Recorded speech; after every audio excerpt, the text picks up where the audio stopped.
మేము చెప్పేది ఏంటిదంటే ఈ ఆదివాసీ ప్రాంతంలో అసలు ప్రభుత్వాలకు ఏం పని? ప్రభుత్వాలు ఇక్కడ ఇసుక సొసైటీ నిర్వహించి ప్రైవేటు సంస్థలకు ఇక్కడ దారదత్తం చేయాల్సిన హక్కు ఎవరిచ్చారు?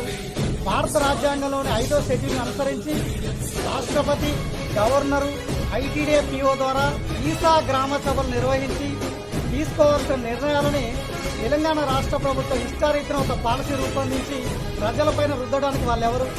ఒక ప్రైవేటు సంస్థని దీనికి గంపగుంతగా ఇసుకను అమ్మడానికి చేస్తున్న ఈ ప్రయత్నము ఖచ్చితంగా మేము పార్టీ తరఫు నుంచి తీవ్రంగా ఖండిస్తూ, ఎవరైతే ఈ ప్రాంతంలో పెట్టుబడి పెట్టిన కాంట్రాక్టర్లకు మరియు ఇసుక సొసైటీలకు వాళ్ళకి రావాల్సిన కమిషన్ ఏదైతే ఉందో బిల్లుల రూపంలో పెండింగ్ పెట్టింది తక్షణమే రిలీజ్ చేయాలి. దాంతోపాటు ఇక్కడ ఒక ప్రైవేట్ సంస్థల్లో లేకపోతే ఏదైనా మన మేఘా సంస్థకో దేనికో అప్పజెప్పాలని చేస్తున్నటువంటి ఆలోచనని తక్షణమే విరమించుకోవాలి. లేకపోతే ప్రజా ఉద్యమాలు నిర్మించి బహుజన సమాజ్ పార్టీ